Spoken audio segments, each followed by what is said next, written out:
warahmatullahi wabarakatuh. Selamat pagi anak-anak ibu. Sebelum memulai pembelajaran hari ini, alangkah baiknya kita berdoa terlebih dahulu. Doa dimulai, doa selesai.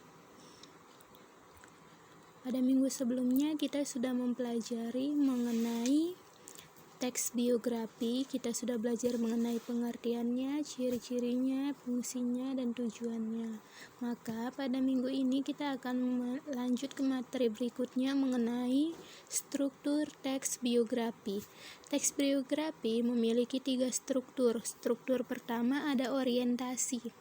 Orientasi itu merupakan bagian di mana yang menjelaskan mengenai pengenalan tokoh. Jadi ini adalah bagian awal yang berisi tentang tokoh dari biografi yang akan diceritakan. Kemudian yang kedua adalah peristiwa dan masalah. Jadi pada bagian kedua ini berisi mengenai kejadian hidup yang pernah dialami oleh sang tokoh. Misalnya hal-hal menarik yang pernah dia alami, hal-hal yang mengagumkan, mengesankan, dan mengharukan. Kemudian yang ketiga ada reorientasi. Reorientasi itu adalah bagian penutup. Bagian ini berisi mengenai pandangan penulis terhadap tokoh yang diceritakan. Selanjutnya kita masuk ke dalam unsur-unsur biografi. Biografi memiliki beberapa unsur. Unsur pertama itu riwayat kelahiran tokoh. Jadi di dalam biografi pertama itu ada riwayat kelahiran tokoh. Jadi di situ menceritakan bagaimana saat dia lahir hingga dia dewasa. Kemudian ada riwayat pendidikan tokoh, dimulai dari ketika ia memulai pendidikan sampai ke jenjang di mana ia berhenti untuk mencapai pendidikannya.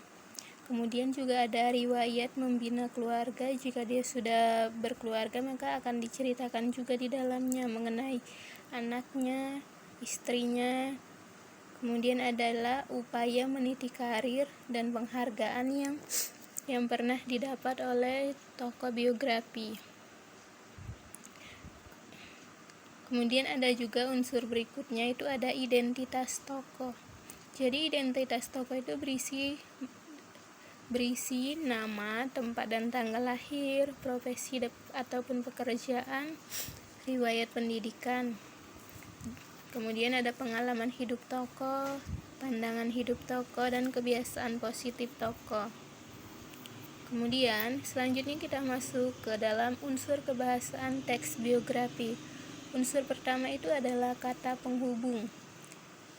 Yang kedua itu adalah kata rujukan. Yang ketiga adalah waktu, aktivitas, dan tempat. Selanjutnya ada kata kerja. Dan selanjutnya adalah kalimat majemuk dan kalimat tunggal. Kemudian kita lanjut materi berikutnya mengenai hal-hal yang perlu dilakukan dalam menulis sebuah biografi. Yang pertama, pilihlah seorang tokoh yang menarik perhatian kamu. Kedua, temukan fakta-fakta utama mengenai kehidupan orang tersebut. Ketiga, mulailah dengan ensiklopedia dan catatan waktu. Selanjutnya, pikirkan apalagi yang perlu kamu ketahui mengenai orang itu. Bagian mana dari hidupnya yang ingin lebih banyak kamu tuliskan. Kemudian, 4 hal yang harus dicermati dalam menulis teks biografi. Pertama, judul biografi. Jadi ketika kita menulis judul biografi, kita membuatlah judul yang menarik agar orang lain mau membacanya. Kemudian yang kedua, hal yang menarik serta mengesankan yang ditampilkan dalam kehidupan tokoh yang diceritakan. Jadi di dalam biografi kita harus menuliskan hal yang menarik mengenai tokoh tersebut agar bisa mempengaruhi orang-orang yang membacanya. Kemudian hal yang mengagumkan juga mengharukan yang pernah terjadi di dalam kehidupan si tokoh. Kemudian juga ada hal yang harus diteladani ataupun dicontoh dari tokoh tersebut. Kemudian macam-macam biografi. Biografi itu ada 2 macam. Pertama itu ada autobiografi.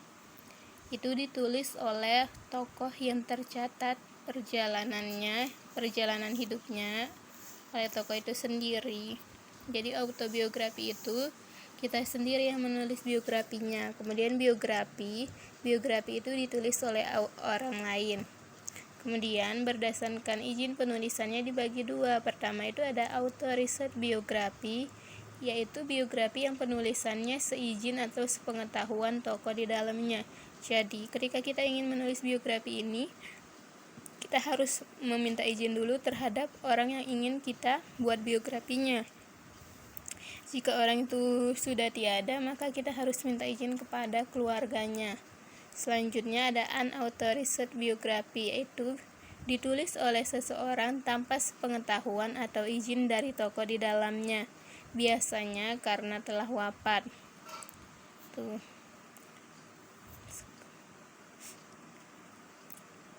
Kemudian di sini Ibu ulang kembali ada hakikat dari teks biografi. Sebelumnya juga ada Ibu jelaskan apa itu biografi, tapi kita ulas kembali materinya biar kamu tidak lupa. Jadi, teks biografi itu merupakan salah satu bentuk cerita ulang.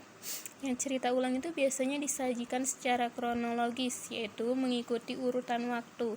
Seperti halnya teks cerita pendek ataupun novel, dalam biografi juga terkandung unsur penokohan, latar, dan juga alur kejadian. Ada 3 jenis teks cerita ulang, yaitu cerita ulang personal, cerita ulang fakta, dan cerita ulang imajinasi. Yang termaksud cerita ulang personal antara lain buku harian dan surat pribadi, dan cerita ulang fakta antara lain catatan sejarah, biografi, autobiografi, dan berita di media massa. Jadi, untuk menemukan karakter unggul tokoh dapat dilakukan dengan mengidentifikasi peristiwa ataupun permasalahan apa yang dialami seseorang, serta bagaimana cara menghadapi semua itu. Kemudian, cara penggambaran karakter unggul tokoh di dalam biografi itu ada 2. Pertama itu secara langsung. Artinya, karakter unggul tokoh dituliskan secara langsung sehingga pembaca tidak perlu menganalisis makna tersiratnya. Selanjutnya ditulis secara tidak langsung. Jadi di dalam artinya ini kita menyebutkan bagaimana karakter unggul tokoh. Penulis juga menyajikan karakter unggul tokoh dengan mendeskripsikan bagaimana cara tokoh menghadapi permasalahan, misalnya permasalahan keuangan, permasalahan kehidupan, bagaimana caranya. Disinilah penulis menggambarkan watak dari tokoh dengan menuliskan dialog tokoh ataupun menghadirkan tokoh lain. Jadi bagaimana dia menghadapi situasi ketika dia sedang mengalami masalah, bagaimana kondisi dia, apakah dia marah, sedih, atau senang. Dari situ kita bisa mencari karakter unggul dari tokoh tersebut.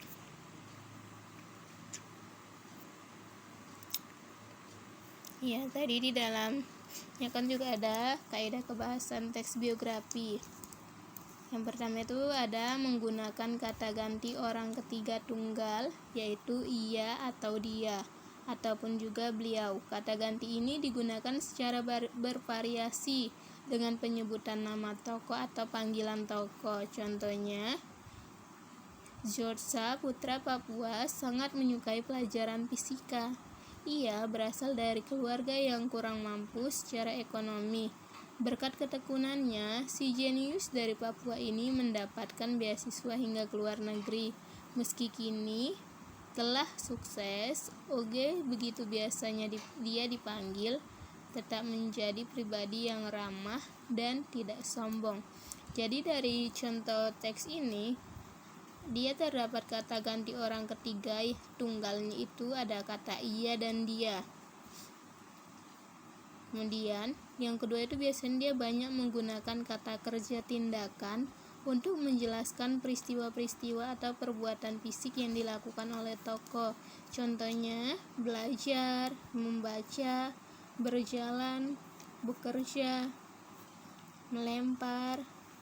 Itu dia kata kerja tindakan. Kemudian selanjutnya banyak menggunakan kata deskriptif untuk memberikan informasi secara rinci tentang sifat-sifat tokoh. Kata-kata yang dimaksud contohnya itu kata sifat untuk mendeskripsikan watak tokoh antara lain jenius, rajin, ulet. Dalam melakukan deskripsi, seringkali penggunaan kata sifat itu didahului oleh kovulatif. adalah dan merupakan. Misalnya, ia adalah seorang yang sangat rajin bekerja. Kemudian bisa juga ia merupakan anak yang paling jenius di sekolahnya. Kemudian yang selanjutnya, banyak menggunakan kata kerja pasif untuk menjelaskan peristiwa yang dialami tokoh sebagai subjek yang diceritakan.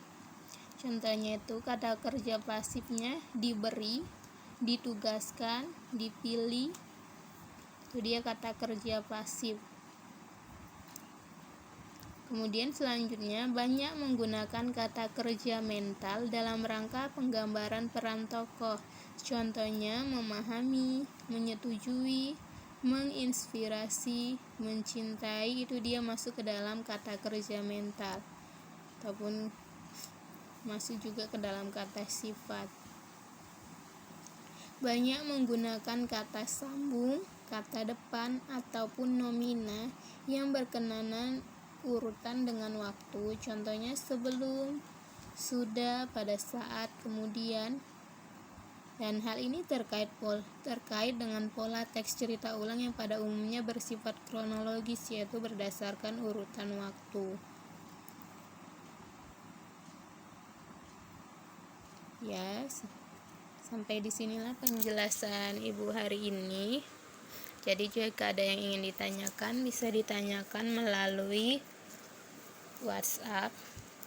Selanjutnya di sini tugas kalian kerjakan tugas mandiri. Ini di dalam tugas mandiri itu ada 5 soal.